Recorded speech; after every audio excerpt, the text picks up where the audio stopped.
Երանի օպերայի թատրոնի արխիվում թաքնված հին ծրարների մեջ պահվում է մի նամակ, որը երբեք չի ուղարկվել։ Նամակը գրված է դողացող ձեռքով, թանակը տեղ-տեղ շաղախված է արցունքներից, իսկ ստորագրությունը պատկանում է Սոս Սարգսյանին, Հայաստանի ամենամեծ օպերային երգչին, մայստրոյին, ով 50 տարի լցրել էր ամբողջ երկրի սրտերը իր ձայնով։ Այդ նամակում Սոսը խոստովանում էր մի բան, որը երբեք չէր համարձակվել ասել հրապարակայնորեն։ Ես գողացա նրան երիտասարդությունից։ Գողացա նրա երիտասարդ տարիները, նրա երազները, նրա իրավունքը ապրելու իր տարիքին համապատասխան։ Բայց ես չէի կարող այլ կերպ։ Սերը չի ընտրում տարիքը։ Սերը չի հարցնում թույլտվություն։ Սերը պարզապես գալիս է խլում քեզ։ Եվ ես թույլ տվեցի, որ այն ինձ խլի։ Բայց ով էր այդ աղջիկը, որի համար մայստրոն պատրաստ էր զոհել իր անունը, իր հեղինակությունը, իր ամբողջ կյանքը։ Ինչու՞։ Էր ամբողջ Երանը շշնջում նրանց մասին։ Ինչու՞։ Այն գործընկերները դատապարտում, կոլեգները շրջվում էին մեջքով, իսկ ընկերները լքում։ Եվ ինչու՞։ Սոսը, տղամարդը, ով երբեք չէր խոնարհվել ոչ մի ճնշման առաջ, այս անգամ չհրաժարվեց։ Ինչու՞։ Նա պայքարեց մինչ վերջ, իր սիրո համար, գիտենալով, որ այդ պայքարը կարող էր ավերել ամեն ինչ, ինչ կառուցել էր ողջ կյանքում։ Երբ Սոս Սարգսյանը առաջին անգամ տեսավ Անահիտ Գրիգորյանին, նա գիտեր, որ կյանքը երբեք այլս նույնը չի լինի։ Դա տեղի ունեցավ 1986 թվականի աշնանը, Երանի կոնսերվատորիայի մեծ դահլիճում, որտեղ Սոսը վարպետության դասընթաց էր տալիս երիտասարդ երգիչներին։ Նա 62 տարեկան էր, իսկ Անահիտը 21։ Տարիքային տարբերությունը 41 տարի էր։ 41 տարի, որը բաժանում էր երկու աշխարհ, երկու սերունդ, երկու իրականություն։ Սոսը արդեն լեգենդ էր։ Նա երգել էր Մոսկվայի Բոլշոյ թատրոնում, Միլանի Լա Սկալայում, Վիեննայի օպերայում։ Նրա ձայնը համեմատում էին Մարիո Լանցայի Ֆրանկո Կորելիի հետ։ Նա եղել էր Խորհրդային Միության ժողովրդական արտիստ, ստացել էր բազմաթիվ մեդալներ, պարգներ, իսկ նրա անունը հայտնի էր ամբողջ աշխարհում։ Բայց այդ օրը, երբ Անահիտը մտավ դահլիճ, իր ձեռքին նոտաների պայուսակով, իր աչքերում այն անմեղ փայլով, որը միայն 20 տարեկաններն ունեն, Սոսը զգաց, թե ինչպես սիրտը կանգ է առնում։ Նա նստած էր դատավորների սեղանի ետում, մյուս երկու դասախոսների հետ, պետք է գնահատեր երիտասարդ երգչուհիների կատարումները։ Բայց երբ Անահիտը սկսեց երգել, Սոսը մոռացավ, որ դատավոր է։ Մոռացավ, որ պետք է գնահատի տեխնիկան, շնչառությունը, դիկցիան։ Նա պարզապես լսեց։ Լսեց այն ձայնը, որը թվում էր, թե գալիս է ուրիշ աշխարհից։ Ձայն, որը չէր եղել կատարյալ տեխնիկապես, բայց որը ներսում ուներ այն, ինչը տեխնիկան երբեք չի կարող սովորեցնել։ Ուներ հոգի։ Դասը ավարտվեց, ուսանողները հեռացան, բայց Սոսը մնաց։ Նստեց դատարկ դահլիճում, մենակ, փորձեց հասկանալ, թե ինչ էր պատահել։ Նա ամուսնացած էր 35 տարի։ Ուներ կին, որին սիրում էր, երկու չափահաս երեխաներ, թոռներ։ Ուներ կյանք, որը կառուցել էր քայլ առ քայլ, զգույշ, հաշվարկված։ Ուներ հեղինակություն, որը վաստակել էր տասնամյակների ծանր աշխատանքով։ Եվ հիմա, 62 տարեկանում, նա նստած էր դատարկ դահլիճում, մտածում էր մի 21 տարեկան աղջկա մասին, որին տեսել էր առաջին անգամ։ Դա անհեթեթ էր։ Դա խենթություն էր։ Դա ինքնասպանություն էր։ Բայց սիրտը չէր լսում բանականությունը։ Սիրտը ուներ իր սեփական տրամաբանությունը։ Եվ այդ տրամաբանությունը ասում էր. Նա է։ Նա է այն մարդը, ում համար դու սպասել ես ողջ կյանքդ։ Սոսը սկսեց գալ կոնսերվատորիա ավելի հաճախ, քան անհրաժեշտ էր։ Գտնում էր պատճառներ, լրացուցիչ դասեր, խորհրդատվություններ, վարպետության դասընթացներ։ Եվ ամեն անգամ նայում էր Անահիտին։ Նայում էր, թե ինչպես է նա նստում դասարանում, թե ինչպես է գրում նոտաները, թե ինչպես է ժպտում իր ընկերուհիներին։ Նա չէր մոտենում նրան։ Չէր խոսում նրա հետ։ Պարզապես նայում էր։ Եվ այդ նայվածքներում կար այնքան ցավ, այնքան կարոտ, այնքան անհույս սեր, որ եթե ինչ-որ մեկը տեսներ, անմիջապես կհասկանար։ Բայց ոչ ոք չէր տեսնում։ Կամ ավելի ճիշտ, ոչ ոք չէր ուզում տեսնել։ Քանի որ տեսնելը նշանակում էր ընդունել, որ մայստրոն, լեգենդը, կուռքը մարդն էր։ Մարդ, ով կարող էր սիրել։ Մարդ, ով կարող էր տառապել։ Մարդ, ով կարող էր թույլ տալ, որ սիրտը տիրի նրան։ Անահիտը նկատեց։ Ինչպես կարող էր չնկատել։ Երբ ամենահայտնի երգիչը, ամենահարգված դասախոսը, մարդը, ում մասին բոլորը խոսում էին երկյուղածությամբ, սկսում է նայել քեզ այնպիսի հայացքով, որը ներս է ներթափանցում, որը տեսնում է ոչ թե քո արտաքինը, այլ քո հոգին։ Սկզբում նա վախեցավ։ Մտածեց, որ սխալ է հասկանում։ Մտածեց, որ դա պարզապես դասախոսի ուշադրությունն է։ Բայց հետո մի օր, երբ դասից հետո բոլորը արդեն հեռացել էին, Սոսը մոտեցավ նրան։ Մոտեցավ, ասաց. «Դուք ունեք հատուկ ձայն, բայց ձայնը բավարար չէ։ Պետք է սովորեք զգալ։ Պետք է սովորեք ապրել յուրաքանչյուր նոտան։ Եվ ես կարող եմ ձեզ սովորեցնել»։ Անահիտը նայեց նրան, տեսավ ոչ թե դասախոսին, այլ մարդուն։ Մարդուն, ով դողում էր։ Մարդուն, ով փորձում էր թաքցնել իր զգացմունքները, բայց չէր կարողանում։ Եվ նա, չգիտես ինչու, ասաց. «Լավ, ես կուզենայի սովորել ձեզանից»։ Այդպես սկսվեցին մասնավոր դասերը։ 2 անգամ շաբաթը երեկոյան, երբ կոնսերվատորիան արդեն դատարկ էր, Անահիտը գալիս էր Սոսի դասասենյակ։ Եվ նրանք աշխատում էին։ Աշխատում էին արյաների վրա, աշխատում էին տեխնիկայի վրա, աշխատում էին շնչառության վրա։ Բայց իրականում նրանք աշխատում էին ուրիշ բանի վրա։ Աշխատում էին հասկանալ միմյանց։ Աշխատում էին պայքարել այն դեմ, ինչը սկսում էր ծագել նրանց մեջ։ Քանի որ ամեն դաս, ամեն հայացք, ամեն պատահական շոշափում ավելի ու ավելի էր մոտեցնում նրանց այն սահմանին, որը չպետք է անցնել։ Եվ երկուսն էլ գիտեին դա։ Երկուսն էլ զգում էին, որ խաղում են կրակով։ Բայց ոչ մեկը չէր կարողանում դադարել։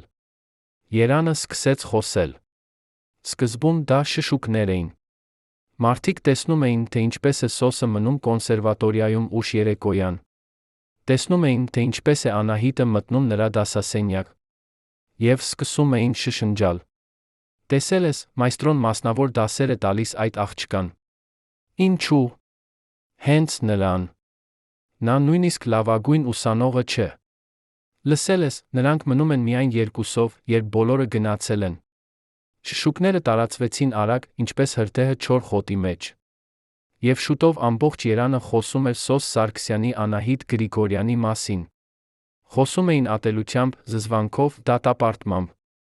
Ինչպես կարող է 62 տարեկան մարդը, ամուսնացած մարդը, հայրը, պապը, նայել 21 տարեկան աղջկան։ Դա ամոթ էր։ Դա անբարոյականություն էր։ Դա հանցագործություն էր։ Կոնսերվատորիայի ղեկավարությունը կանչեց Սոսին։ Ռեկտորը, հին ընկերը, մարդը, ով հարգում էր նրան ավելի, քան ցանկացած ուրիշի, նստեց նրա դիմաց, ասաց. «Սոս, ես գիտեմ, որ դու մեծ մարդ ես։ Գիտեմ, որ դու շատ ես արել այս երկրի համար։ Բայց դու պետք է դադարեցնես դա։ Մարդիկ խոսում են։ Եվ այդ խոսակցությունները վնասում են ոչ միայն քեզ, այլ կոնսերվատորիային։ Խնդրում եմ, դադարեցրու այդ մասնավոր դասերը»։ Սոսը նայեց իր հին ընկերոջը, ասաց. «Ես չեմ անում ոչինչ սխալ։ Ես պարզապես սովորեցնում եմ։ Սովորեցնում եմ մի տաղանդավոր աղջկա, ով կարիք ունի ուղղորդման»։ Ռեկտորը հառաչեց. «Սոս, դու գիտես, որ դա ավելին է, քան պարզապես ուսուցում։ Ամբողջ Երանը տեսնում է դա։ Եվ եթե դու չդադարեցնես, ես ստիպված կլինեմ միջոցներ ձեռնարկել»։ Սոսը ոտքի ելավ. «Արա, ինչ պետք է անես։ Բայց ես չեմ դադարեցնի։ Քանի որ առաջին անգամ իմ կյանքում ես զգում եմ, որ ապրում եմ։ Առաջին անգամ զգում եմ, որ ինչ-որ բան իմաստ ունի։ Եվ ես չեմ հրաժարվի դրանից»։ Կինը իմացավ։ Իհարկե, նա իմացավ։ Ինչպես կարող էր չիմանալ, երբ ամբողջ քաղաքը խոսում էր։ Երբ ընկերուհիները զանգահարում էին ցավակցում, երբ հարանները նայում էին խղճահարված հայացքներով։ Նա սպասեց, մինչ Սոսը վերադարձավ տուն մի երեկո, ասաց. «Ես ամեն ինչ գիտեմ։ Գիտեմ այդ աղջկա մասին։ Եվ ուզում եմ, որ դու ինձ ասես ճշմարտությունը։ Դու սիրում ես նրան»։ Սոսը նստեց, նայեց իր կնոջը, որի հետ ապրել էր 35 տարի, որի հետ բաժանել էր ամեն ինչ, ուրախությունը, ցավը, հաջողությունը, ձախողումը։ Եվ նա չկարողացավ ստել. «Այո, ես սիրում եմ նրան։ Եվ ես չգիտեմ, թե ինչ անեմ այդ զգացմունքի հետ։ Բայց ես չեմ կարող այն անտեսել»։ Չեմ կարող ծածնել, որ այն գոյություն չունի։ Կինը լաց եղավ։ Լաց եղավ առանց ձայնի, արցունքները լուռ հոսում էին դեմքով, Սոսը զգաց, թե ինչպես է սիրտը ճեղքվում։ Բայց նույնիսկ այդ ցավը չէր կարող փոխել այն, ինչ նա զգում էր Անահիտի նկատմամբ։ Եվ դա էր ամենավախենալին։ Դա էր ամենաանհասկանալին։ Թե ինչպես կարող է մարդը սիրել երկու մարդկանց միաժամանակ, բայց տարբեր կերպ։ Սիրել մեկին որպես ընկեր, որպես ընտանիք, որպես պատմություն։ Եվ սիրել մյուսին որպես կրակ, որպես կյանք, որպես ապագա։ Կոնսերվատորիան արգելեց Սոսին շարունակել մասնավոր դասերը։ Բայց Սոսը չդադարեցրեց։ Նա վարձեց մի փոքր ստուդիա քաղաքի մյուս ծայրում, հեռու բոլորի աչքերից, շարունակեց հանդիպել Անահիտի հետ։ Շարունակեց սովորեցնել նրան, խոսել նրա հետ, լինել նրա հետ։ Եվ այդ ժամանակ նրանք խոսում էին ոչ միայն երաժշտության մասին։ Խոսում էին կյանքի մասին, երազների մասին, վախերի մասին։ Սոսը պատմում էր իր մասին, մանկության մասին, երբ աղքատ էր եղել, երբ երազել էր դառնալ երգիչ, բայց ոչ ոք չէր հավատում նրան։ Պատմում էր առաջին անգամ բեմ բարձրանալու մասին, երբ այնքան էր դողում, որ կարծում էր, թե կընկնի։ Պատմում էր հաջողության մասին, որը եկել էր ուշ, երբ արդեն 35 տարեկան էր, երբ շատերը կարծում էին, որ ուշ է։ Եվ պատմում էր միայնության մասին։ Այն միայնության մասին, որը գալիս է հանրահայտության հետ, երբ բոլորը քեզ ճանաչում են, բայց ոչ ոք իսկապես չի ճանաչում։ Երբ դու կանգնած ես բեմում հազարավոր մարդկանց առաջ, բայց զգում ես, որ մենակ ես։ Անահիտը լսում էր, հասկանում էր։ Հասկանում էր այնպես, ինչպես ոչ ոք երբեք չէր հասկացել։ Քանի որ նա էր միայնակ։ Միայնակ իր երազների մեջ, որոնք չէին համընկնում ընտանիքի ակնկալիքների հետ։ Ծնողները ուզում էին, որ նա դառնա բժիշկ, ինչպես հայրը, կամ ուսուցիչ, ինչպես մայրը։ Բայց նա ուզում էր երգել։ Ուզում էր կանգնել բեմում տալ մարդկանց այն, ինչ երաժշտությունը տվել էր իրեն՝ հույս, սեր, կյանք։ Եվ հիմա, այս մարդու հետ, այս լեգենդի հետ, որը նայում էր իրեն ոչ թե որպես ուսանողի, այլ որպես հավասարի, որպես հոգու, նա զգում էր, որ առաջին անգամ իսկապես տեսնում են իրեն։ Առաջին անգամ ինչ-որ մեկը հասկանում էր, թե ով է նա իրականում։ Եվ մի օր, երբ նրանք նստած էին այդ փոքր ստուդիայում, երբ արտաքսում անձր էր գալիս, երբ աշխարհը թվում էր այնքան հեռու, Սոսը վերցրեց Անահիտի ձեռքը։ Վերցրեց, ասաց. Ես գիտեմ, որ սա սխալ է։ Գիտեմ, որ ես ավելի ծեր եմ, քան պետք է լինեի։ Գիտեմ, որ ես ամուսնացած եմ։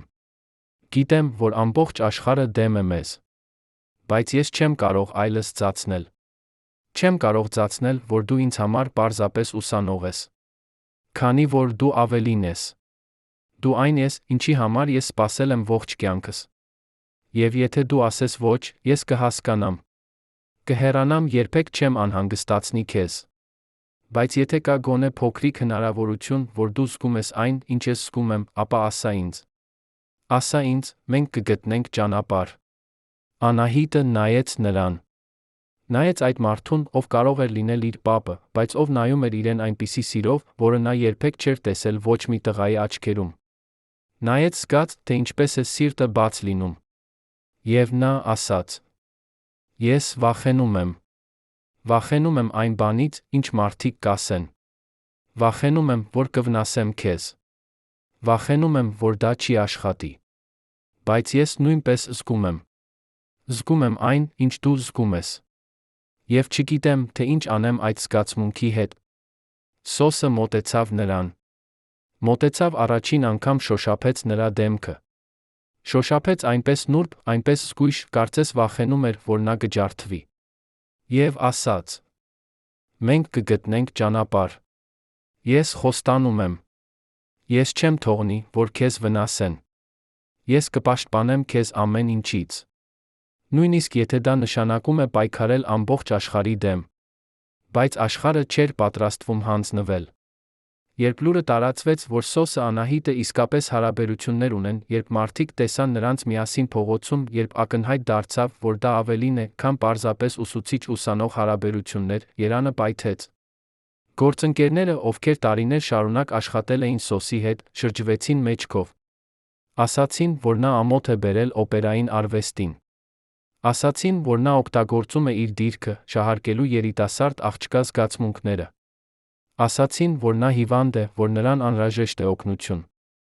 Կոնսերվատորիան արգելեց նրան մուտք գործել շենք։ Օպերային թատրոնը չեղարկեց նրա բոլոր ելույթները։ Եվ ընկերները մարդիկ, ում նա համարում էր ընտանիք, մեկ առ մեկ հեռացան նրա կյանքից։ Բայց ամենավատը եղավ այն, ինչ տեղի ունեցավ Անահիտի հետ։ Նրա ծնողները, երբ իմացան, արգելեցին նրան տեսնվել Սոսի հետ։ Փակեցին տանը։ Վերցրին նրա հեռախոսը։ Ասացին, որ եթե նա չդադարեցնի այդ ամտությունը, նրանք կանեն այնպես, որ նա երբեք չկարողանա դառնալ երգչուհի։ Կփակեն բոլոր դռները նրա առաջ։ Կապահովեն, որ ոչ մի թատրոն, ոչ մի կոնսերվատորիա նրան չընդունի։ Եվ Անահիտը, 21 տարեկան աղջիկը, ով դեռ ապրում էր ծնողների տանը, ով դեռ կախված էր նրանցից, չգիտեր, թե ինչ անի։ Սիրում էր Սոսին։ Սիրում էր այնպես, ինչպես երբեք չէր մտածել, որ կարող է սիրել։ Բայց սիրում էր նա ծնողներին։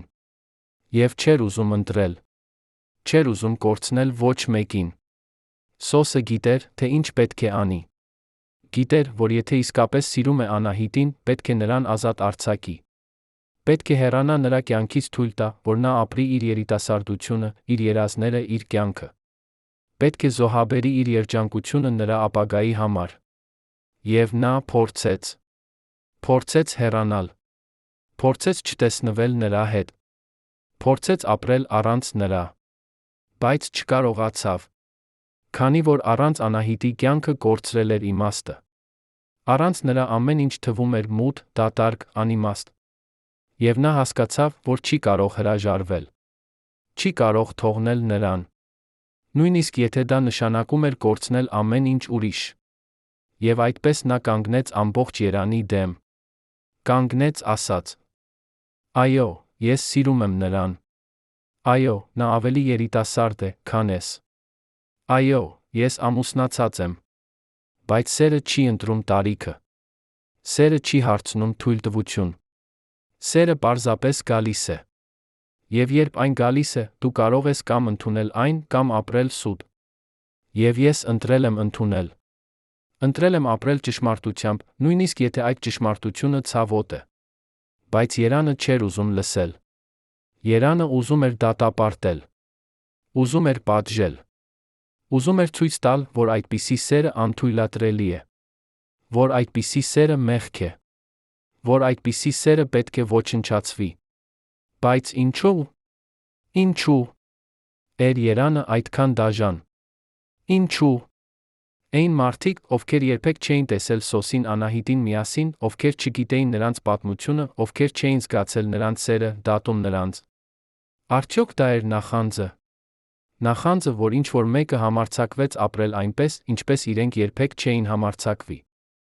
Արդյոք դա էր վախը։ Վախը, որ եթե Սոսին Անահիտին թույլ տրվի լինել միասին, ապա բոլոր հին կանոնները, բոլոր հին սահմանները կքանդվեն։ Արդյոք դա էր պարզապես դառնությունը։ Դառնությունը մարդկանց, ովքեր երբեք չէին ճանաչել իսկական սերը, չէին ուզում, որ ուրիշները ճանաչեն։ Կամ թերս դա էր ավելի խորը բան։ Թերս դա էր հասարակության վախը փոփոխությունից։ Վախը, որ եթե մարդիկ սկսեն հետել իրենց սրտերին, այլ ոչ թե կանոններին, ապա ամեն ինչ կփոխվի։ Եվ փոփոխությունը միշտ վախեցնում է։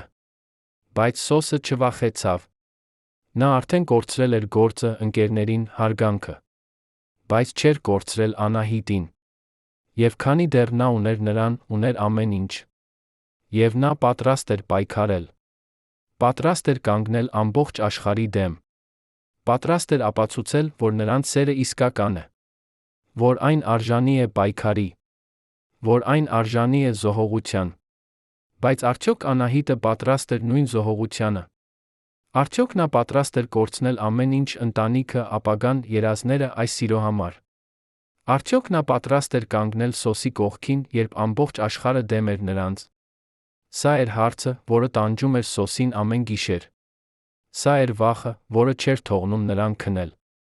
Քանի որ նա գիտեր, որ եթե Անահիտը ընտրեր հեռանալ, եթե նա որոշեր, որ այդ պայքարը չարժե, ապա նա չէր կարող մեղադրել նրան։ Չէր կարող պահանջել, որ նա զոհաբերի իր ողջ կյանքը։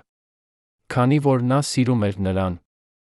Եվ սերը նշանակում է ուզել լավագույնը սիրելիի համար, նույնիսկ եթե այդ լավագույնը չես դու։ Երանի քաղաքապետարանի ստորգետնյա արխիվում փոշոտ դարակների մեջ պահվում է մի փաստաթուղթ, որը երբեք չի հրապարակվել։ Փաստաթուղթը ստորագրված է 3 մարդու կողմից կոնսերվատորիայի ռեկտորի, օպերային թատրոնի տնօրենի մշակույթի նախարարության ներկայացուցչի, այն պարունակում է մի որոշում, որը պետք է ավերեր Սոս Սարգսյանի կյանքը ընդմիշտ։ Որոշումը պարզ էր, Սոս Սարգսյանին արգելվում է դասավանդել ցանկացած կրթական հաստատությունում Հայաստանում, արգելվում է հանդես գալ պետական թատրոններում, նրա անունը պետք է հեռացվի բոլոր պաշտոնական փաստաթղթերից, որոնք վերաբերում են ազգային մշակույթին։ Փաստաթղթի վերջում փոքր տառերով գրված էր պատճառը, անբարոյական վարքագիծ, որը վնասում է ազգային արժեքներին, երիտասարդ սերնդի դաստիարակությանը։ Այս փաստաթուղթը ստորագրվել էր 1987 թվականի փետրվարի 12-ին, ճիշտ 6 ամիս անց այն օրվանից, երբ Սոսը առաջին անգամ տեսել էր Անահիտին։ 6 ամիս, որի ընթացքում նրանց սերը դարձել էր Երանի ամենամեծ սկանդալը, 6 ամիս, որի ընթացքում Սոսը կորցրել էր գրեթե ամեն ինչ, բայց դեռ հույս ուներ, որ կարող է պահպանել գոնե մի բան՝ իր արվեստը։ Բայց այդ փաստաթուղթը խլեց նա այդ վերջին հույսը։ Երբ Սոսին տեղեկացրին այդ որոշման մասին, երբ նրան ասացին, որ նա այլևս չի կարող դասավանդել, չի կարող երգել, չի կարող անել այն, ինչի համար ապրել էր ողջ կյանքը, նա նստեց իր տան փոքրիկ ուսումնասենյակում առաջին անգամ իր կյանքում զգաց, որ պարտվել է։ Բայց ո՞վ էր իրականում պարտվել։ Արդյոք դա էր Սոսը, ով համարձակվել էր սիրել։ Թե դա էր համակարգը, որը վախենում էր այն սիրուց, որը չէր համապատասխանում նրա կանոններին։ Սոսը գիտեր, որ պետք է ասի Անահիտին։ Պետք է ասի նրան, որ ամեն ինչ ավարտվել է, որ նրանք պարտվել են, որ համակարգը հաղթել է։ Բայց ինչպես կարող էր ասել դա աղջկան, ով զոհաբերել էր այնքան շատ բան նրա համար։ Անահիտը արդեն կորցրել էր ծնողների վստահությունը, ընկերներին, իր տեղը կոնսերվատորիայում։ Նրա ծնողները դադարել էին խոսել նրա հետ, նրա ընկերուհիները շրջվել էին մեջքով, իսկ դասախոսները նայում էին նրան այնպես, կարծես նա դավաճան լիներ։ Եվ այս ամենը նրա համար, ով հիմա նստած էր դատարկ սենյակում, չգիտեր, թե ինչպես ասի նրան, որ նույնիսկ այդ զոհողությունը բավարար չէր։ Որ համակարգը ուզում էր ավելին։ Ուզում էր ոչնչացնել նրանց ամբողջովին։ Բայց Սոսը չէր կարող թույլ տալ, որ դա տեղի ունենա։ Չէր կարող թույլ տալ, որ Անահիտը կորցնի իր ապագան նրա պատճառով։ Եվ այդպես նա կայացրեց մի որոշում, որը գիտեր, որ կջարդի նրա սիրտը, բայց որը հավատում էր, որ կփրկի Անահիտի կյանքը։ Նրանք հանդիպեցին այն փոքրիկ ստուդիայում, որտեղ անցկացրել էին այնքան ժամեր միասին, որտեղ Սոսը սովորեցրել էր Անահիտին ոչ միայն երգել, այլ հավատալ իր ձայնին, իր տաղանդին, իր ուժին։ Անահիտը մտավ ժպտալով, չնայած այն ամենին, ինչ տեղի էր ունեցել, նա դեռ կարողանում էր ժպտալ, երբ տեսնում էր Սոսին, այդ ժպիտը ավելի էր ցավեցնում նրան, քան ցանկացած դատապարտում։ Նա նստեց նրա կողքին, վերցրեց նրա ձեռքը, Սոսը զգաց, թե ինչպես է սիրտը սեղմվում, քանի որ գիտեր, որ այս կարող էր լինել վերջին անգամը, երբ նա շոշափում էր այդ ձեռքը։ Նա խորը շունչ քաշեց, սկսեց խոսել։ Ասաց նրան որոշման մասին, ասաց, որ նրան արգելել են դասավանդել երգել, ասաց, որ նրա կարիերան ավարտվել է, ասաց, որ այս ամենը տեղի է ունեցել նրանց սիրո պատճառով։ Անահիտը լսում էր լռությամբ, նրա դեմքը գունատվում էր, աչքերը լցվում էին արցունքներով, բայց նա չէր լացում, պարզապես նստում էր լսում էր, երբ Սոսը ավարտեց, նա ասաց միայն մի բան, դա իմ մեղքն է։ Ես քեզ ավերեցի։ Սոսը սեղմեց նրա ձեռքը ավելի ամուր ասաց, ոչ, դու ինձ չես ավերել, դու ինձ փրկեցիր, դու ինձ ցույց տվեցիր, թե ինչ է նշանակում իսկապես ապրել, իսկապես զգալ, իսկապես սիրել, ես երբեք չեմ փոխանակի այդ զգացումը ոչ մի բանի հետ, ոչ մի կարիերայի, ոչ մի հեղինակության, ոչ մի բանի հետ։ Բայց հետո նա ասաց այն, ինչը գիտեր, որ պետք է ասի, նույնիսկ եթե դա ամենածանր բառերն էին, որ երբեք արտասանել էր։ Ասաց, բայց ես չեմ կարող թույլ տալ, որ դու էլ կորցնես քո ապագան, չեմ կարող թույլ տալ, որ քեզ էլ ոչնչացնեն, ինչպես ինձ, այդ պատճառով ես կարծում եմ, որ մենք պետք է դադարեցնենք սա, պետք է հեռանանք միմյանցից, պետք է թույլ տանք, որ դու վերադառնաս քո կյանքին, քո ընտանիքին, քո երազներին, ես կմնամ այստեղ, կմնամ այս ավերակների մեջ, բայց գոնե կգիտեմ, որ դու ազատ ես, որ դու կարող ես ապրել, կարող ես երգել, կարող ես դառնալ այն, ինչ միշտ երազել ես դառնալ։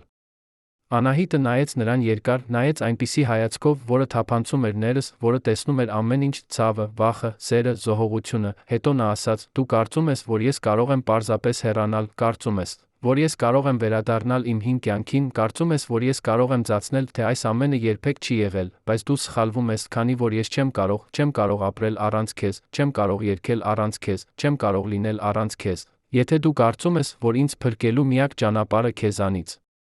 հեռանալն է, ապա դու չես հասկանում, որ քեզանից հեռանալը ինձ համար նույնն է, ինչ մեռնելը։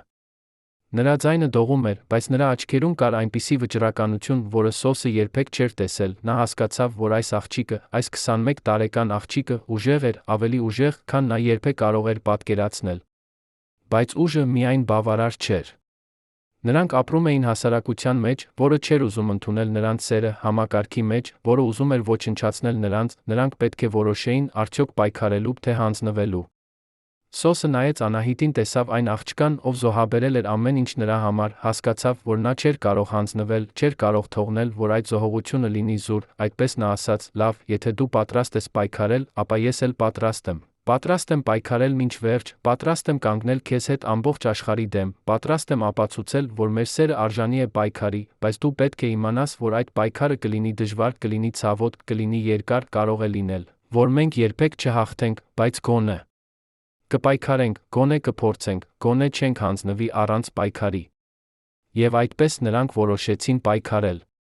Բայց ինչպես կարող էին պայքարել համակարգի դեմ, որը ուներ ամբողջ ուժը, ամբողջ իշխանությունը, ամբողջ հասարակության աջակցությունը։ Ինչպես կարող էին երկու մարդիկ, երկու սիրահարներ, ովքեր ուներին միայն իրենց սերը, իրենց վճռականությունը, կանգնել այնպիսի ուժի դեմ։ Սոսը գիտեր, որ նրանք չեն կարող պայքարել ուղղակիորեն, չեն կարող գնալ պահանջել, որ համակարգը փոխվի, քանի որ համակարգը երբեք չի փոխվում պահանջների պատճառով, համակարգը փոխվում է միայն երբ մարդիկ սկսում են ապրել այլ կերպ, երբ մարդիկ սկսում են ցույց տալ, որ հնարավոր է ապրել այլ կերպ։ Եվ այդպես նա որոշեց անել ճիշտ դա, ապրել այլ կերպ, ապրել այնպես, որ ցույց տա ամբողջ Երանին, որ նրանց սերը իսկական է, որ այն արժանի է հարգանքի, որ այն ոչինչ չունի ամոթալի կամ անբարոյական։ Նա սկսեց գրել նամակներ։ Գրեց նամակներ բոլոր իր հին ընկերներին, բոլոր իր հին գործընկերներին, բոլոր այն մարդկանց, ովքեր երբե հարգել էին նրան, այդ նամակներում նա բացատրեց իր պատմությունը, բացատրեց, թե ինչպես է հանդիպել Անահիտին, բացատրեց, թե ինչու է սիրում նրան, խնդրեց նրանց հասկանալ, խնդրեց նրանց տալ նրան մի հնարավորություն ապացուցելու, որ նրանց սերը իսկական է։ Շատերը չպատասխանեցին այդ նամակներին, շատերը պարզապես անտեսեցին, բայց մի քանիսը, մի փոքր խումբ, ովքեր իսկապես ճանաչում էին Սոսին, ովքեր իսկապես հասկանում էին նրան, պատասխանեցին։ Եվ այդ պատասխանները թե քիչ էին, տվեցին Սոսին հույս, որ թերս ոչ ամբողջ աշխարհը դեմ էր նրանց, թերս կային մարդիկ, ովքեր կարող էին հասկանալ, կարող էին ընդունել, կարող էին աջակցել։ Բայց ամենակարևոր աջակցությունը եկավ այնտեղից, որտեղից Սոսը երբեք չէր սպասում։ Եկավ նրա կնոջից։ Կինը, ով ապրել էր նրա հետ 35 տարի, ով տեսել էր նրա բոլոր հաջողությունները, ձախողումները, ով կիսել էր նրա հետ ամեն ինչ, մի օր եկավ նրա մոտ, ասաց. «Ես գիտեմ, որ դու սիրում ես նրան, գիտեմ, որ այդ սերը իսկական է, գիտեմ, որ ես չեմ կարող պահել քեզ, եթե քո սիրտը ուրիշ տեղում է, այդ պատճառով ես պատրաստ եմ արձակել քեզ, պատրաստ եմ տալ քեզ ազատություն, պատրաստ եմ թույլ տալ, որ դու գնաս նրա մոտ, բայց ես ուզում եմ, որ դու իմանաս մի բան, ուզում եմ, որ դու իմանաս, որ ես միշտ կսիրեմ քեզ, միշտ կհարգեմ քեզ, միշտ կցանկանամ քեզ լավագույնը, նույնիսկ եթե այդ լավագույնը չեմ ես»։ Սոսը լսեց այդ խոսքերը, զգաց, թե ինչպես է սիրտը ճեղքվում, քանի որ այդ կինը, այդ հրաշալի կինը, ով ուներ բոլոր իրավունքները ատել նրան, դատապարտել նրան, պատժել նրան, փոխարենը ցույց էր տալիս նրան ամենամեծ սերը, որը մարդ կարող է ցույց տալ, սերը, որը ազատ է արձակում, սերը, որը չի պահում, սերը, որը ուզում է լավագույնը սիրելիի համար, նույնիսկ եթե դա նշանակում է կորցնել նրան։ Բայց նույնիսկ այդ ազատությունը չէր լուծում բոլոր խնդիրները։ Սոսը դեռ չուներ աշխատանք, դեռ չէր կարող դասավանդել կամ երգել, դեռ էր արգելված բոլոր պաշտոնական հարթակներից, նա պետք է գտներ ճանապարհ ապրելու, ճանապարհ աջակցելու Անահիտին, ճանապարհ շարունակելու իր արվեստը, նույնիսկ եթե համակարգը փորձում էր արգելել նրան։ Եվ այդպես նա սկսեց անել այն, ինչ երբեք չէր մտածել, որ կանի, սկսեց երգել փողոցներում։ Այո, Սոս Սարգսյանը, Հայաստանի ամենամեծ օպերային երգիչը, մարդը, ով երգել էր աշխարհի ամենահայտնի բեմերում, հիմա կանգնած էր Երանի փողոցներում, երգում էր անցորդների համար։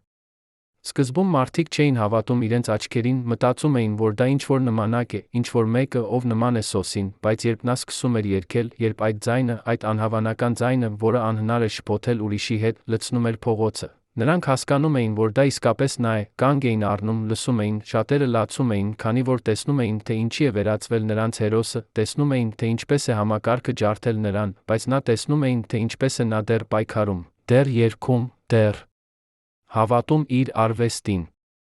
Անահիտը միշտ կանգնած էր նրա կողքին, երբ նա երգում էր փողոցներում, կանգնած էր լսում էր, երբեմն միանում էր նրան, նրանց ձայները միասին, այդ երկու ձայները, որոնք այնքան տարբեր էին, բայց որոնք միասին ստեղծում էին այնպիսի ներդաշնակություն, որը անհնար էր նկարագրել, լցնում էին փողոցը, մարդիկ կանգ էին առնում, լսում էին, շատերը սկսում էին հասկանալ, սկսում էին տեսնել, որ այս սերը, որը նրանք դատապարտել էին, իսկապես գեղեցիկ էր, իսկապես իսկական էր, իսկապես արժանի էր հարգանքի։ Եվ դանդաղ, շատ դանդաղ, Երանի վերաբերմունքը սկսեց փոխվել։ Ոչ թե բոլորը փոխեցին իրենց կարծիքը, ոչ թե բոլորը սկսեցին ընդունել նրանց, բայց մի փոքր խումբ մարդկանց, ովքեր տեսան նրանց պայքարը, ովքեր լսեցին նրանց երգերը, ովքեր զգացին նրանց սերը, սկսեցին աջակցել նրանց, սկսեցին պաշտպանել նրանց, սկսեցին ասել, թող նրանք լինեն միասին, թող նրանք սիրեն միմյանց, ով ենք մենք դատելու նրանց։ Բայց համակարգը դեռ չէր հանձնվում։ Մշակույթի նախարարությունը տեսնելով, որ Սոսը շարունակում է երգել, շարունակում է ազդել մարդկանց վրա, շարունակում է ցույց տալ, որ նրանց որոշումը չի կարող կանգնեցնել նրան, որոշեց ձեռնարկել ավելի խիստ միջոցներ։ Նրանք ուղարկեցին ոստիկանություն, որպեսզի կանգնեցնեն նրան, ասացին, որ նա չունի թույլտվություն երգելու փողոցներում, ասացին, որ նա խանգարում է հանրային կարգին, ասացին, որ եթե նա շարունակի, նրանք կկալանավորեն նրան։ Բայց Սոսը չդադարեցրեց։ Նա շարունակեց երգել, շարունակեց կանգնել այնտեղ, նույնիսկ երբ ոստիկանները եկան, նույնիսկ երբ նրանք սպառնացին նրան, նույնիսկ երբ նրանք փորձեցին տանել նրան, քանի որ նա գիտեր, որ եթե դադարեցնի հիմա, եթե հանձնվի հիմա, ապա ամեն ինչ, ինչի համար նա պայքարել էր, կորցված կլինի։ Եվ հետո տեղի ունեցավ մի բան, որը ոչ ոք չէր սպասում։ Այն մարդիկը, ովքեր կանգնած էին լսում էին Սոսին երգելիս, երբ տեսան, որ ոստիկանները փորձում են տանել նրան, սկսեցին բողոքել, սկսեցին ասել, թողեք նրան երգել, նա ոչինչ վատ չի անում, նա պարզապես երգում է, ավելի։ Ու ավելի շատ մարդիկ միացան, շուտով ամբողջ հրապարակը լցված էր մարդկանցով, ովքեր պաշտպանում էին Սոսին, ովքեր պահանջում էին, որ նրան թողնեն խաղաղության մեջ, ոստիկանները, տեսնելով այդ ամբոխը, տեսնելով այդ աջակցությունը, որոշեցին հեռանալ։ Որոշեցին չձեռնարկել ավելի խիստ միջոցներ, քանի որ վախենում էին, որ իրավիճակը կարող է դառնալ անվերահսկելի։ Եվ այդպես Սոսը շարունակեց երգել, շարունակեց կանգնել այնտեղ, Անահիտը կանգնած էր նրա կողքին, նրանք երկուսով միասին ցույց տվեցին Երանին, որ սերը ավելի ուժեղ է, քան ցանկացած համակարգ, ավելի ուժեղ է, քան ցանկացած կանոն, ավելի ուժեղ է, քան ցանկացած դատապարտում։ Բայց արդյոք դա բավարար էր։ Արդյոք այդ փոքրիկ հաղթանակը, այդ փոքրիկ պահը, երբ մարդիկ կանգնեցին նրանց կողքին, բավարար էր փոխելու ամբողջ համակարգը, բավարար էր ստիպելու Երանին ընդունել նրանց սերը։ Սոսը գիտեր, որ պատասխանը ոչ էր, գիտեր, որ դա միայն սկիզբն էր, միայն առաջին քայլը երկար ճանապարհում, բայց նա գիտեր, որ այդ քայլը կարող էր, քանի որ ցույց էր տալիս, որ փոփոխությունը հնարավոր է, ցույց էր տալիս, որ մարդիկ կարող են փոխվել, կարող են սկսել հասկանալ, կարող են սկսել ընդունել։ Եվ եթե նրանք կարող էին փոխել մի քանի մարդկանց մտածելակերպը, ապա թերս նրանք կարող էին փոխել ավելի շատերի, մի օր նրանք կարող էին փոխել ամբողջ հասարակությունը։ Բայց այդ օրը դեռ հեռու էր։ Դեռ կային շատ մարդիկ, ովքեր դատապարտում էին նրանց, դեռ կային շատ մարդիկ, ովքեր ատում էին նրանց, դեռ կային շատ մարդիկ, ովքեր ուզում էին տեսնել նրանց ձախողվելը։ Եվ Սոսը գիտեր, որ պայքարը դեռ շարունակվելու է, գիտեր, որ նրանք դեռ պետք է դիմակայեն շատ դժվարություններին, շատ ցավերին, շատ մերժումներին։ Բայց նա գիտեր, որ քանի դեռ Անահիտը կանգնած է նրա կողքին, քանի դեռ նրանք սիրում են միմյանց, քանի դեռ նրանք հավատում են իրենց սիրուն, նրանք կարող են դիմակայել ամեն ինչին, կարող են հաղթահարել ամեն ինչը, կարող են շարունակել պայքարը մինչ վերջ։ Եվ այդպես նրանք շարունակեցին երգել, շարունակեցին սիրել, շարունակեցին պայքարել, դանդաղ, շատ դանդաղ, Երանը սկսեց փոխվել, սկսեց հասկանալ, սկսեց ընդունել, որ սերը, իսկական սերը չունի տարիք, չունի սահմաններ, չունի կանոններ, որ երբ երկու մարդիկ իսկապես սիրում են միմյանց, ոչ ոք, ոչ մի համակարգ, ոչ մի հասարակություն, ոչ մի կանոն չի կարող կանգնեցնել նրանց։ Երանի հին քաղաքային հիվանդանոցի արխիվում, որտեղ փաստաթղթերը պահվում են ծանր երկաթե պահարաններում, որտեղ օդը միշտ հոտ է տալիս հին թղթի ժամանակի, կա մի բժշկական գրանցամատյան, որը երբեք չի ցուցադրվել հանրությանը, այդ գրանցամատյանի մեջ 1988 թվականի մարտի 22-ի ամսաթվի տակ գրված է մի անուն, որը ստիպեց բժշկին, ով այդ գիշեր հերթապահում էր, երկար ժամանակ նայել այդ տողին, չհավատալ իր աչքերին, Սոս Սարգսյան, այդ անվան կողքին, փոքր տառերով, բժիշկը գրել էր. Ախտորոշումը, սուր սրտանոթային անբավարարություն, հոգեկան ծանր ճգնաժամ, ծայրահեղ հոգնածություն, ավելի ներք, դեռ ավելի փոքր տառերով, գրված էր մի նախադասություն, որը բժիշկը երբեք չպետք է գրեր, բայց որը չկարողացավ չգրել, քանի որ այն, ինչ տեսել էր այդ գիշեր, այնքան էր շոկացրել նրան, որ պետք է ֆիքսեր ինչ-որ տեղ հիվանդը բերվել է գիտակցություն կորցրած վիճակում, փողոցից, որտեղ նա ընկել էր երգելիս, մարդիկ ասում են, որ նա երգում էր արդեն 6 ժամ անընդմեջ, չնայած անձրին, չնայած ցրտին, չնայած այն բանին, որ ձայնը գնալով թուլանում էր, երբ վերջապես ընկավ, կողքին կանգնած էր մի երիտասարդ կին, ով լացում էր բռնում էր նրա ձեռքը չէր թողնում, նույնիսկ երբ շտապօգնության աշխատակիցները փորձում էին տանել նրան։ Այդ երիտասարդ կինը Անահիտն էր, այդ գիշերը, այդ սարսափելի գիշերը, երբ նա նստած էր հիվանդանոցի սառը միջանցքում սպասում էր լսել, թե արդյոք Սոսը կկարողանա վերապրել, նա հասկացավ, որ նրանց պայքարը, նրանց սերը, նրանց փորձը ապացուցել աշխարհին, որ նրանք արժանի են միմյանց, գնահատվել էր չափազանց թանկ գնով, այդ գինը կարող էր լինել Սոսի կյանքը։ Բժիշկները աշխատեցին ողջ գիշեր, աշխատեցին փրկելու այդ մարդուն, ով տարիներ շարունակ ուրախացրել էր ամբողջ երկիրը իր ձայնով, բայց ով հիմա պառկած էր հիվանդանոցային մահճակալում, միացված էր սարքերին, որոնք պահում էին նրա սիրտը բաբախելու, նրանք գիտեին, որ եթե նա վերապրի այս գիշերը, եթե նա կարողանա անցնել այս ճգնաժամը, ապա նա երբեք այլևս չի կարողանա երգել այնպես, ինչպես երբեք երգել էր, քանի որ նրա սիրտը, այդ սիրտը, որը տվել էր այնքան շատ բան, այդ սիրտը, որը սիրել էր այնքան ուժգին, այդ սիրտը, որը պայքարել էր այնքան կոշտ, այլևս չէր կարող տանել այդ ծանրաբեռնվածությունը, այլևս չէր կարող աջակցել այն ինտենսիվությանը, որը պահանջում էր օպերային երգը։ Անահիտը նստած էր միջանցքում աղոթում էր այն Աստծուն, որին երբեք չէր աղոթել, աղոթում էր, որ փրկի Սոսին, աղոթում էր, որ տա նրանց մի հնարավորություն, աղոթում էր, որ թույլ տա նրանց լինել միասին, նույնիսկ եթե դա նշանակում էր, որ նրանք երբեք այլևս չեն կարողանա երգել, նույնիսկ եթե դա նշանակում էր, որ նրանք պետք է հրաժարվեն ամեն ինչից, ինչ սիրել էին, քանի դեռ նրանք միասին էին, քանի դեռ նրանք ապրում էին, քանի դեռ նրանք սիրում էին միմյանց։ Առավոտյան ժամը 7-ին բժիշկը դուրս եկավ վիրահատասենյակից, Անահիտը ոտքի ելավ այնքան արագ, որ գլուխը պտտվեց, նա պետք է բռնվեր պատից, որպեսզի չընկներ, բժիշկը նայեց նրան այնպիսի հայացքով, որը միաժամանակ էր հոգնած ցավակից, ասաց՝ նա ապրելու է, բայց նրա սիրտը շատ թույլ է, շատ վնասված է, նա երբեք այլևս չի կարողանա անել այն, ինչ անում էր, չի կարողանա երգել այնպես, ինչպես երգում էր, չի կարողանա տանել այդ ֆիզիկական հուզական ծանրաբեռնվածությունը, եթե նա փորձի, եթե նա չլսի մեզ, ապա հաջորդ անգամ մենք չենք կարողանա փրկել նրան։ Անահիտը լսեց այդ խոսքերը, զգաց, թե ինչպես է ինչ-որ բան ջարդվում նրա ներսում, ինչ-որ բան, որը չէր կարող վերականգնվել, քանի որ նա գիտեր, որ Սոսի համար երգը ամեն ինչ էր, երգը նրա կյանքն էր, երգը նրա շունչն էր, առանց երգի Սոսը չէր լինի Սոս։ Նա չգիտեր, թե ինչպես ասի նրան, ինչպես ասի այդ մարդուն, ով զոհաբերել էր ամեն ինչ նրա համար, որ այժմ նա պետք է զոհաբերի նա այն վերջին բանը, որը մնացել էր նրան՝ իր ձայնը։ Երբ Սոսը արթնացավ, երբ բացեց աչքերը, տեսավ Անահիտին նստած իր կողքին, երբ տեսավ նրա դեմքը, որը այնքան էր հոգնած, այնքան էր ցավագին, այնքան էր լցված վախով, սիրով միաժամանակ, նա փորձեց ժպտալ, փորձեց ասել ինչ-որ բան, բայց ձայնը չեկավ, ձայնը, այդ հրաշալի ձայնը, որը երբեմն լցնում էր ամբողջ դահլիճները, այժմ այնքան էր թույլ, այնքան էր կոտրված, որ Անահիտը պետք է մոտենար շատ մոտ, որպեսզի լսեր, երբ նա շշնջաց՝ ես լավ եմ, մի անհանգստացիր, ես լավ եմ, քանի դեռ դու այստեղ ես, ես միշտ լավ կլինեմ։ Անահիտը բռնեց նրա ձեռքը, բռնեց այնքան ամուր, որ կարծես վախենում էր, որ եթե թողնի, նա կվերանա, ասաց՝ դու պետք է խոստանաս ինձ, պետք է խոստանաս, որ երբեք այլևս չես անի այդպես, երբեք այլևս չես ստիպի քեզ երգել, երբ մարմինդ ասում է դադարեցնել, երբեք այլևս չես դնի ինձ այնպիսի վիճակի, երբ ես մտածում եմ, որ կկորցնեմ քեզ, քանի որ ես չեմ կարող ապրել առանց քեզ, եթե դու գնաս, եթե դու թողնես ինձ, ապա ես էլ չեմ ուզում մնալ այստեղ։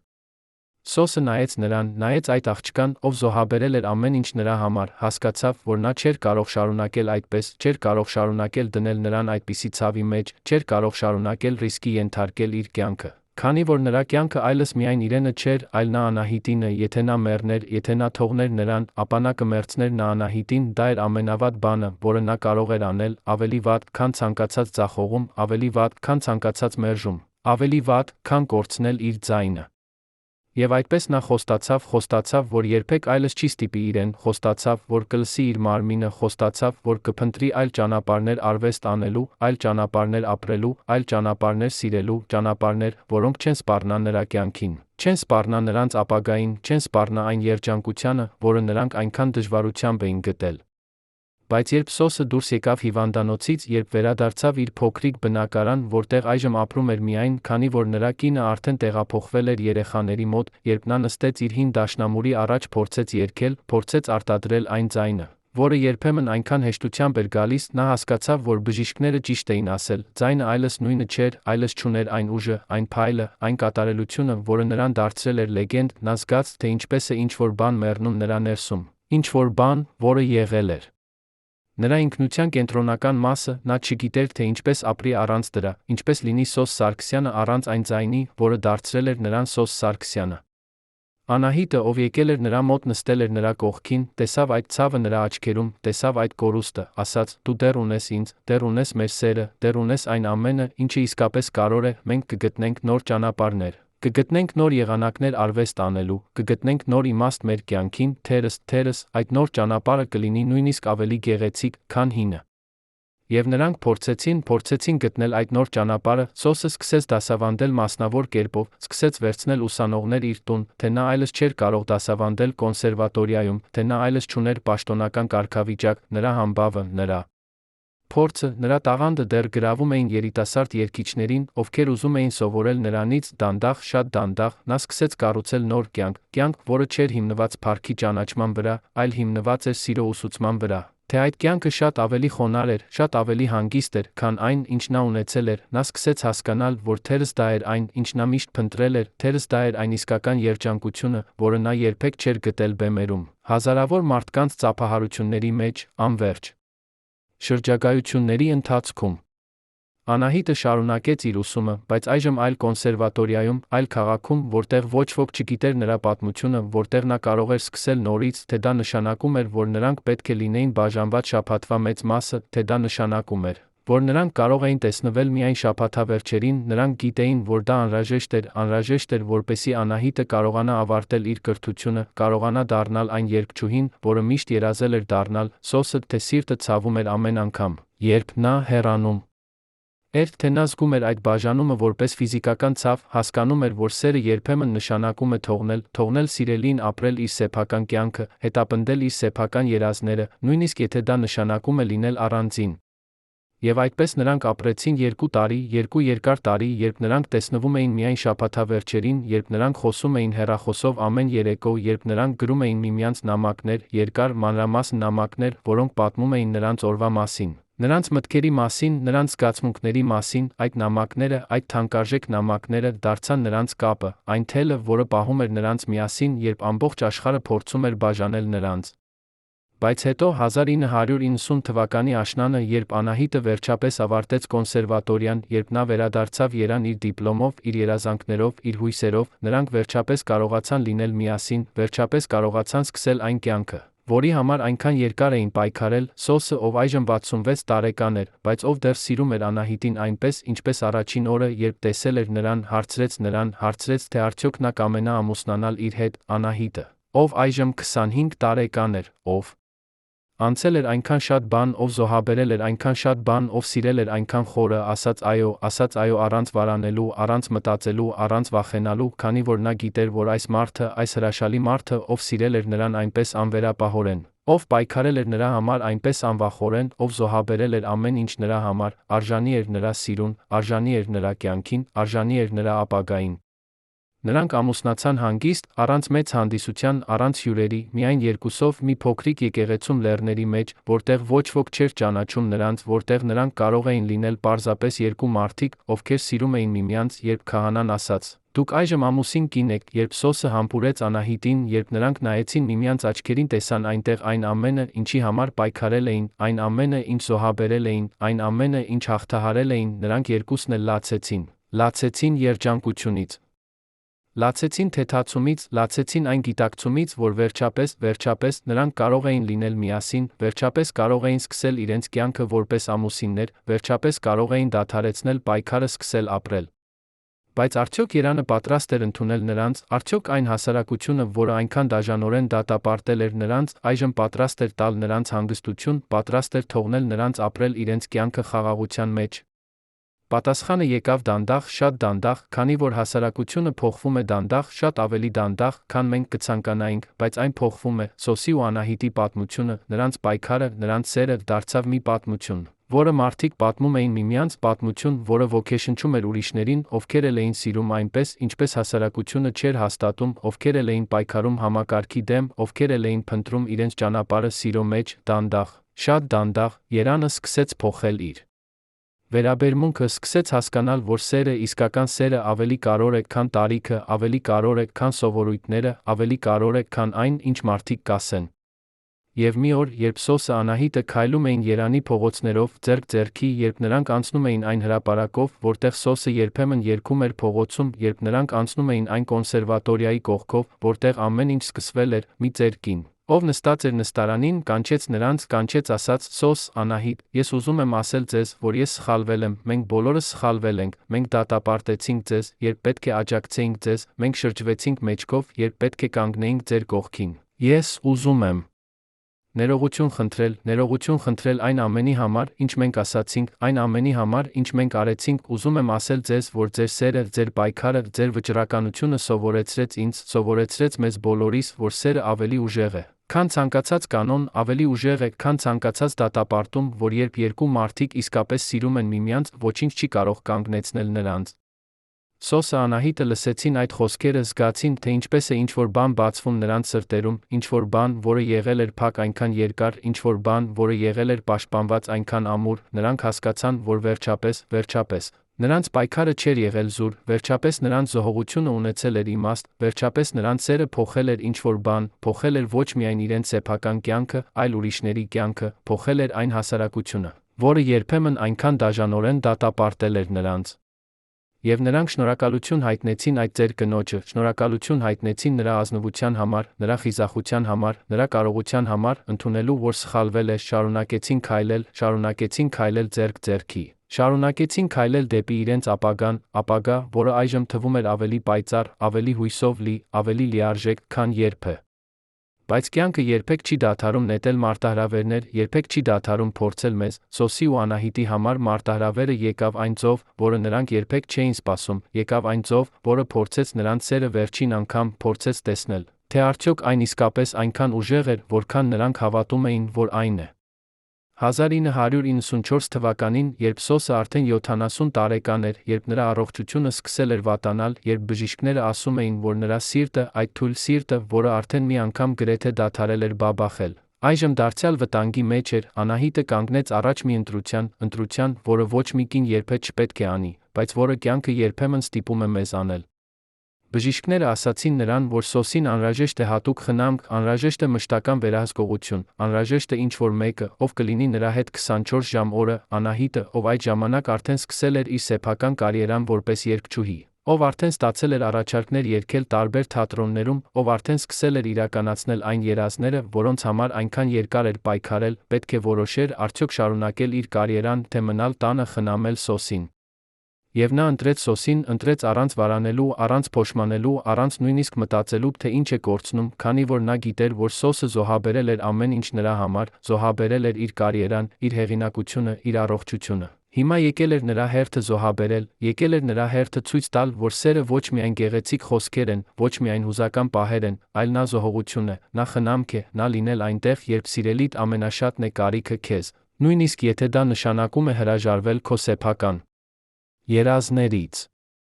Եվ այդպես Անահիտը մնաց տանը, մնաց Սոսի կողքին, խնամեց նրան, սիրեց նրան, պահպանեց նրան, այդ տարիները, այդ վերջին տարիները, երբ Սոսի առողջությունը դանդաղ վատանում էր, երբ նրա ուժերը դանդաղ սպառվում էին, երբ նրա կյանքը դանդաղ մարում էր, դարձան նրանց ամենաթանկարժեք տարիները, քանի որ այդ տարիներին նրանք իսկապես էին միասին, իսկապես էին միմյանց համար, իսկապես էին ապրում այն սերը, որի համար այնքան երկար էին պայքարել։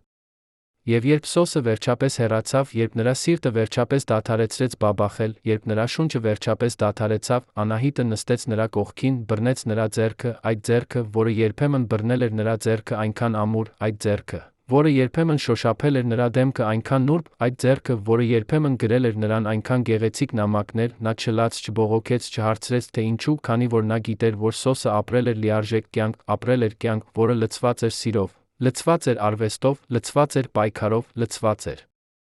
իմաստով, որ նա, Անահիտը, ունեցել էր այն պատիվը, այն երջանկությունը, այն օրհնությունը լինել այդ կյանքի մի մասը, լինել այն մարդը, ում համար Սոսը պայքարել էր, ում համար Սոսը զոհաբերել էր, ում համար Սոսը սիրել էր այնքան խորը, այնքան անվերապահորեն, այնքան ամբողջությամբ։ Եվ նա նստեց այնտեղ, բռնած նրա ձեռքը, շնորհակալություն հայտնեց նրան, շնորհակալություն հայտնեց այն ամենի համար, ինչ նա տվել էր նրան։ Շնորհակալություն հայտնեց այն սիրո համար, որը փոխել էր նրա կյանքը, շնորհակալություն հայտնեց այն դասերի համար, որոնք նա սովորեցրել էր նրան, դասեր ոչ միայն երաժշտության մասին, այլ կյանքի մասին, սիրո մասին, պայքարի մասին, զոհողության մասին։ Նա խոստացավ նրան, խոստացավ, որ կշարունակի երգել, կշարունակի սիրել, կշարունակի պայքարել, կշարունակի ապրել այնպես, ինչպես նա սովորեցրել էր նրան ապրել, լիովին, անվախորեն, անվերապահորեն, որ նրա հիշատակը, նրա սերը, նրա ոգին կապրի նրա մեջ ընդմիշտ։ Երանի ազգային արխիվի ամենախորը, ամենամութ անկյունում, որտեղ փաստաթղթերը պահվում են հատուկ կլիմայական պայմաններում, որտեղ մուտքը թույլատրվում է միայն հատուկ թույլտվությամբ, կա մի փոքրիկ տուփ, որը կնքված է կարմիր մոմով, որի վրա գրված է. բացել միայն 50 տարի անց Սոս Սարգսյանի մահից։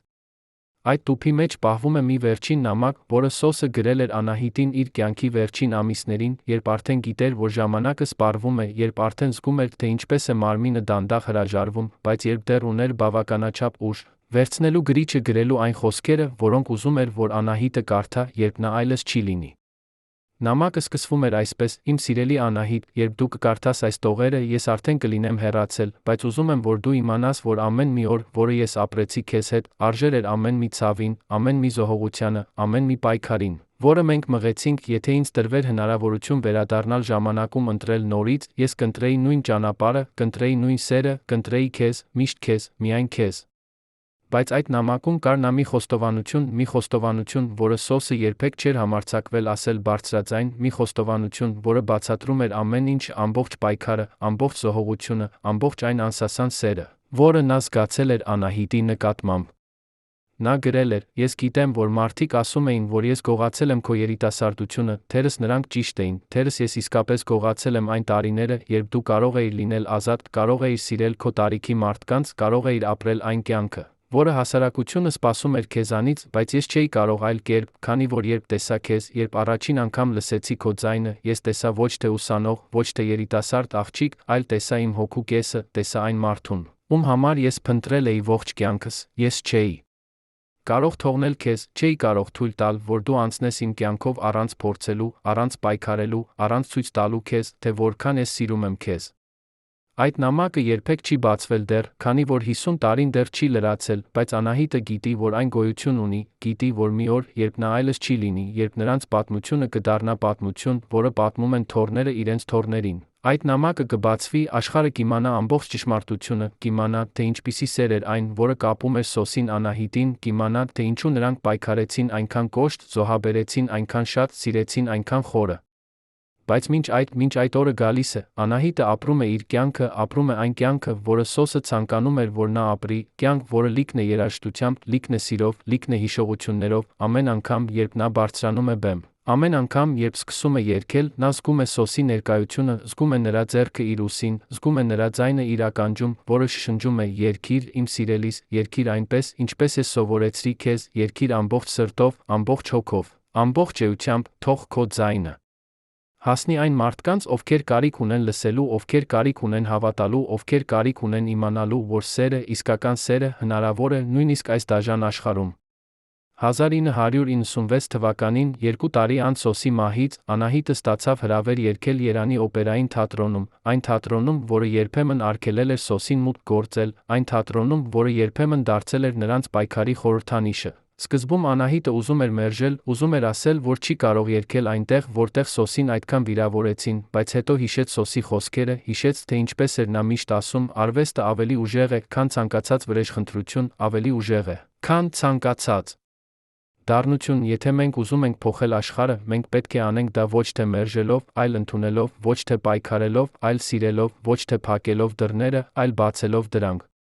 Եվ այդպես Անահիտը ընդունեց հրավերը, սկսեց պատրաստվել այն ելույթին, որը գիտեր, որ կլինի նրա կյանքի ամենակարևոր ելույթը, ելույթ, որը կլիներ ոչ միայն նրա համար, այլ Սոսի համար, ելույթ, որը կցույց տար ամբողջ Երանին, որ նրանց սերը, նրանց պայքարը, նրանց զոհողությունը չէր եղել զուր։ Երեկոյի օրը, երբ Անահիտը մտավ թատրոն, երբ նա քայլեց այն միջանցքներով, որտեղ Սոսը երբեմն քայլել էր, երբ նա մտավ այն գրիմասենյակը, որտեղ Սոսը երբեմն պատրաստվել էր իր ելույթներին, նա զգաց, թե ինչպես է սիրտը սեղմվում, զգաց, թե ինչպես են արցունքները լցվում աչքերում, բայց նա չթույլ տվեց, որ դրանք թափվեն, չթույլ տվեց, որ հուզմունքը տիրի իրեն, քանի որ գիտեր, որ Սոսը չէր ուզենա, որ նա լար, չէր ուզենա, որ նա տրտմեր, ուզենում էր, որ նա երգեր, որ նա փայլեր, որ նա ցույց տար աշխարհին, թե ինչ է նա կարող անել, թե ինչպիսի տաղանդ ունի, թե ինչպիսի ուժ ունի։ Եվ երբ վերջապես եկավ ժամանակը բարձրանալ բեմ, երբ վարագույրը բացվեց, Անահիտը տեսավ այդ լիքը լցված դահլիճը, տեսավ այն հազարավոր դեմքերը, որոնք նայում էին իրեն սպասումով, տեսավ այն աչքերը, որոնք փնտրում էին նրա մեջ ինչ-որ բան, փնտրում էին տեսնել, թե արդյոք նա արժանի է այն լեգենդին, որի հետ ապրել էր, արդյոք նա կարող է կանգնել այնտեղ, որտեղ Սոսը երբեմն կանգնել էր, նա խորը շունչ քաշեց, փակեց աչքերը մի վայրկյան, երբ բացեց դրանք, նա այլևս չէր վախենում, այլևս չէր տատանվում, այլևս չէր կասկածում, քանի որ զգում էր Սոսի ներկայությունը, զգում էր նրա սերը, զգում էր նրա հավատը իր նկատմամբ, այդ զգացումը տվեց նրան այն ուժը, որը պետք էր։ Նա սկսեց երգել այն արիան, որը Սոսը սիրում էր ամենաշատը, արիա Վերթի Լա Տրավիատայից, արիա, որը պատմում է սիրո մասին, որը հաղթահարում է ամեն ինչ, սիրո մասին, որը ապրում է նույնիսկ մահից հետո, երբ նրա ձայնը լցրեց դահլիճը, երբ այդ ձայնը, որը Սոսը սովորեցրել էր նրան վերահսկել, որը Սոսը սովորեցրել էր նրան զարգացնել, որը Սոսը սովորեցրել էր նրան սիրել, հասավ այն բարձունքներին, որոնք շատ քչերը կարող են հասնել, ամբողջ դահլիճը լռեց այնպիսի լռությամբ, որը ավելի բարձրաձայն է, քան ցանկացած ծափահարություն, լռեց այնպիսի լռությամբ, որը ցույց է տալիս, որ մարդիկ ոչ թե պարզապես լսում են, այլ զգում են, ապրում են, փոխակերպվում են այն ձայնի միջոցով, որը լսում են։ Եվ երբ Անահիտը ավարտեց, երբ վերջին նոտան մարեց օդում, երբ նա բացեց աչքերը նայեց դահլիճին, նա տեսավ, որ մարդիկ լացում են, տեսավ, որ նրանք ոտքի են ելել, տեսավ, որ նրանք ծափահարում են այնպես, կարծես երբեք չեն դադարի, նա հասկացավ, որ այդ ծափահարությունները ոչ միայն նրա համար էին, այլ Սոսի համար, հասկացավ, որ այդ պահին, այդ կատարյալ պահին, Երանը վերջապես ընդունեց նրանց, վերջապես հասկացավ, վերջապես տեսավ, որ նրանց սերը, նրանց պայքարը, նրանց զոհողությունը ստեղծել էր ինչ-որ բան գեղեցիկ, ինչ-որ բան արժեքավոր, ինչ-որ բան, որը կմնա ընդմիշտ։ Բայց ամենաշոշափելի պահը եկավ ելույթից հետո, երբ Անահիտը վերադարձավ գրիմասենյակ, գտավ այնտեղ մի ծաղկեփունջ, մի պարզ ծաղկեփունջ սպիտակ վարդերից, ծաղկեփնջի հետ կար մի փոքրիկ քարտ, քարտի վրա, ծեր, դողացող ձեռագրով, գրված էր. «Շնորհակալություն, որ պահպանեցիր նրա հիշատակը, շնորհակալություն, որ ցույց տվեցիր մեզ, թե ինչ է իսկական սերը, շնորհակալություն, որ սովորեցրիր մեզ, որ տարիքը ոչինչ չի նշանակում, երբ սիրտը սիրում է», ստորագրված Սոսի առաջին կինը։ Անահիտը կարդաց այդ տողերը, զգաց, թե ինչպես է ինչ-որ բան բուժվում նրա ներսում, ինչ-որ բան, որը եղել էր վիրավորված այնքան երկար, ինչ-որ բան, որը եղել էր ցավոտ այնքան ժամանակ, նա հասկացավ, որ վերջապես, նույնիսկ այն մարդիկը, ովքեր ամենաշատն էին տուժել նրանց սիրուց, նույնիսկ այն մարդիկը, ովքեր ամենաշատ իրավունքն ունեին ատելու նրանց, սկսել էին հասկանալ, սկսել էին ընդունել, սկսել էին տեսնել, որ սերը, իսկական սերը չի ընտրում, չի հարցնում, չի սպասում, պարզապես գալիս է, փոխում ամեն ինչ։ Երբ այն գալիս է, մենք կարող ենք կամ ընդունել այն, թույլ տալ, որ այն մեզ փոխի, կամ մերժել այն, ապրել հարցականով, թե ինչ կարող էր լինել։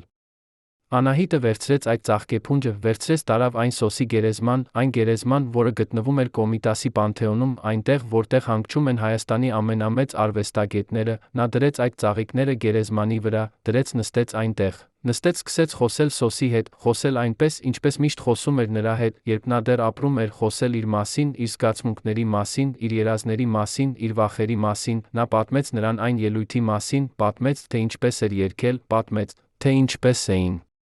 մարդիկ արձագանքել, պատմեց, թե ինչպես էր զգացել նրա ներկայությունը, նա ասաց նրան. «Ես գիտեմ, որ դու այնտեղ էիր, գիտեմ, որ դու լսում էիր, գիտեմ, որ դու հպարտ էիր ինձնով, ես ուզում եմ, որ դու իմանաս, որ ամեն ինչ, ինչ ես եմ, ամեն ինչ, ինչ ես կարող եմ անել, ամեն ինչ, ինչ ես հասել եմ, դա քո շնորհիվ է, քո սիրո շնորհիվ, քո հավատի շնորհիվ, քո զոհողության շնորհիվ, ես երբեք չեմ մոռանա դա, երբեք չեմ դադարի շնորհակալ լինել դրա համար, երբեք չեմ դադարի սիրել քեզ, նույնիսկ հիմա, երբ դու այլևս ֆիզիկապես այստեղ չես, քանի որ սերը, իսկական սերը չի մեռնում, չի անհետանում, չի թուլանում, այլ միայն ուժեղանում է ժամանակի հետ, միայն խորանում է բացակայության հետ, միայն դառնում է ավելի իսկական, ավելի թանկարժեք, ավելի անփոխարինելի։ Այսօր 20 տարի անց Սոսի մահից Անահիտ Սարգսյանը, ինչպես նա այժմ կոչվում է, ապրում է Երանում մի փոքրիկ տանը լեռների ստորոտին, տանը, որը լիքն է հիշողություններով, լիքն է ֆոտոներով, լիքն է այն առարկաներով, որոնք պատկանել են Սոսին։ Նա դեռ երգում է, դեռ դասավանդում է, դեռ փոխանցում է այն գիտելիքները, այն սերը, այն կրքը, որը Սոսը փոխանցել էր նրան։ Նրա ուսանողները, երիտասարդ երգիչները, ովքեր գալիս են նրա մոտ սովորելու, հաճախ հարցնում են նրան Սոսի մասին, հարցնում են նրանց պատմության մասին, հարցնում են, թե ինչպես էր հնարավոր սիրել այդքան ուժգին, զոհաբերել այդքան շատ, պայքարել այդքան կոշտ։ Անահիտը միշտ պատասխանում է նույն կերպ, միշտ ասում է, սերը ոչինչ չի հարցնում, ոչինչ չի հաշվարկում, ոչինչ չի վախենում, սերը պարզապես է, երբ այն իսկական է, երբ այն խորն է, երբ այն ամբողջական է, այն տալիս է քեզ ուժ անել այն, ինչ դու երբեք չէիր մտածել, որ կարող ես անել, տալիս է քեզ համարձակություն կանգնել այնտեղ, որտեղ դու երբեք չէիր մտածել, որ կարող ես կանգնել, տալիս է քեզ հույս, երբ ամեն ինչ թվում է անհույս, այդ սերը, այդ իսկական սերը, արժե ամեն մի զոհողությանը, ամեն մի արցունքին, ամեն մի պայքարին։ Սոսի Անահիտի պատմությունը դարձել է լեգենդ Հայաստանում, դարձել է պատմություն, որը պատմում են երիտասարդներին, երբ նրանք կասկածում են իրենց սիրո մեջ, երբ նրանք վախենում են պայքարել իրենց երջանկության համար, երբ նրանք մտածում են, որ տարիքը, հասարակությունը, կանոնները ավելի կարևոր են, քան սիրտը, այդ պատմությունը հիշեցնում է նրանց, հիշեցնում է մեզ բոլորիս, որ սերը, իսկական սերը ավելի ուժեղ է, քան ցանկացած սահմանափակում, ավելի ուժեղ է, քան ցանկացած դատապարտում, ավելի ուժեղ է, քան ցանկացած վախ, որ երբ մենք գտնում ենք այդ սերը, երբ մենք ճանաչում ենք այն, երբ մենք համարձակվում ենք ընդունել այն, մենք պետք է պահենք այն, պետք է պաշտպանենք այն, պետք է պայքարենք դրա համար, քանի որ այդպիսի սերը գալիս է միայն մեկ անգամ կյանքում։ Եթե մենք թողնենք, որ այն անցնի, եթե մենք թույլ տանք, որ վախը, կասկածը, հասարակության ճնշումը մեզ կանգնեցնեն, մենք կապրենք մնացած կյանքը հարցականով, թե ինչ կարող էր լինել, այդ հարցականը, այդ փոշմանքը ավելի ցավոտ է, քան ցանկացած պայքար, ցանկացած զոհողություն, ցանկացած դատապարտում։ Բայց Սոսի Անահիտի պատմությունը ոչ միայն սիրո մասին է, այն նա փոփոխության մասին է, հասարակության փոփոխության մասին, մարդկանց մտածելակերպի փոփոխության մասին, այն ցույց է տալիս, որ փոփոխությունը, իսկական փոփոխությունը չի գալիս օրենքներից, չի գալիս կառավարություններից, չի գալիս համակարգերից, այլ գալիս է մարդկանցից, գալիս է անհատներից, ովքեր համարձակվում են ապրել այլ կերպ, ովքեր համարձակվում են սիրել այլ կերպ, ովքեր համարձակվում են լինել այլ կերպ, երբ այդ մարդիկ կանգնում են իրենց ճշմարտության մեջ, երբ նրանք պայքարում են իրենց հավատալիքների համար, երբ նրանք չեն հանձնվում, չնայած ճնշմանը, չնայած դատապարտմանը, չնայած մերժմանը, նրանք դանդաղ, շատ դանդաղ, բայց անխուսափելիորեն փոխում են աշխարհը, փոխում են այն մարդկանց, ովքեր տեսնում են նրանց, ովքեր լսում են նրանց, ովքեր ոգեշնչվում են նրանցից, այդ փոփոխությունը, թե դանդաղ է, թե ցավոտ է, թե դժվար է, վերջապես գալիս է, երբ այն գալիս է, այն մնում է ընդմիշտ։ Երանը այսօր այլ է, քան այն Երանը, որը դատապարտեց Սոսին Անահիտին 40 տարի առաջ, այսօր մարդիկ ավելի բաց են, ավելի ընդունող են, ավելի հասկացող են, թե դեռ կան նրանք, ովքեր դատապարտում են, ովքեր մերժում են, ովքեր չեն ընդունում այն սերը, որը տարբերվում է նրանց սպասելիքներից, նրանց ձայնը դանդաղ թուլանում է, դանդաղ կորչում է այն ավելի բարձրաձայն ձայների մեջ, որոնք ասում են՝ թող մարդիկ սիրեն, թող մարդիկ լինեն երջանիկ, թող մարդիկ գտնեն իրենց ճանապարհը, մենք պետք է աջակցենք նրանց։ Պետք է պաշտպանենք նրանց, պետք է տանք նրանց այն ազատությունը, որը բոլորս արժանի ենք, ազատությունը սիրելու, ազատությունը ընտրելու, ազատությունը լինելու մենք ինքներս մեզ։ Եվ այդ փոփոխությունը, այդ գեղեցիկ փոփոխությունը մեծ մասամբ Սոսի Անահիտի շնորհիվ է, նրանց պայքարի շնորհիվ, նրանց զոհողության շնորհիվ, նրանց սիրո շնորհիվ, որը ցույց տվեց ամբողջ Հայաստանին, որ սերը, իսկական սերը, արժե պայքարելու, արժե զոհաբերելու, արժե ապրելու։ Բայց մի հարց մնում է, հարց, որը շատերը դեռ տալիս են, հարց, որը չունի պարզ պատասխան, հարց, որը յուրաքանչյուրը պետք է պատասխանի իր սեփական սրտում, արդյոք Սոսը իսկապես գողացավ Անահիտի երիտասարդությունը, արդյոք նա իսկապես խլեց նրանից այն տարիները, երբ նա կարող էր ապրել ազատ, կարող էր սիրել իր տարիքի մարդկանց, կարող էր ունենալ այն կյանքը, որը հասարակությունը սպասում էր նրանից, թե նա տվեց նրան ինչ-որ բան ավելի արժեքավոր, տվեց նրան սեր, որը շատերը երբեք չեն ճանաչում, տվեց նրան փորձառություն, որը շատերը երբեք չեն ունենում, տվեց նրան կյանք, որը լիքն էր իմաստով, լիքն էր կրքով, լիքն էր այն խորությամբ, որը գալիս է միայն երբ մարդ իսկապես սիրում է, իսկապես ապրում է, իսկապես զգում է։ Անահիտը, երբ նրան հարցնում են այս հարցը, միշտ ժպտում է, այն տխուր, բայց գեղեցիկ ժպիտով, որը գալիս է, երբ մարդ հիշում է ինչ-որ բան թանկարժեք, նա ասում է՝ Սոսը ոչինչ չգողացավ ինձնից, նա ինձ տվեց ամեն ինչ, տվեց ինձ սեր, որը փոխեց ինձ, Տվեց ինձ հավատ, որը ուժեղացրեց ինձ, տվեց ինձ նպատակ, որը ուղղորդեց ինձ, այո, թերս ես կորցրի որոշ տարիներ, որոնք կարող էի անցկացնել այլ կերպ, բայց այդ տարիները, այդ թանկարժեք տարիները, որոնք ես անցկացրի նրա հետ, արժեին ավելին, քան ցանկացած այլ կյանք, որը ես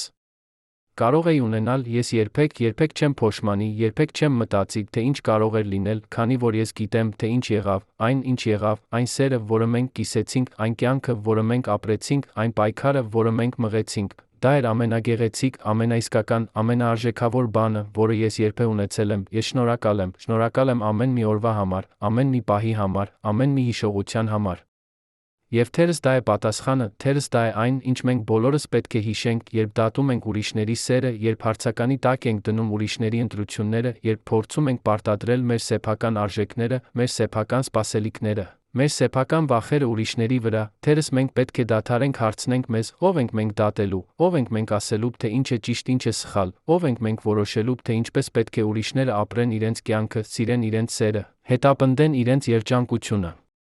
Թերս, եթե մենք կարողանանք անել դա, եթե մենք կարողանանք տալ մարդկանց այն ազատությունը, որը նրանք արժանի են, եթե մենք կարողանանք աջակցել նրանց, նույնիսկ երբ չենք հասկանում նրանց, նույնիսկ երբ չենք համաձայն նրանց, նույնիսկ երբ վախենում ենք նրանցից, թերս մենք կստեղծենք աշխարհ, որտեղ սերը, իսկական սերը, կարող է ծաղկել, կարող է աճել, կարող է լինել այն, ինչ այն պետք է լինի, ամենագեղեցիկ, ամենաուժեղ, ամենափոխակերպող ուժը, որը գոյություն ունի։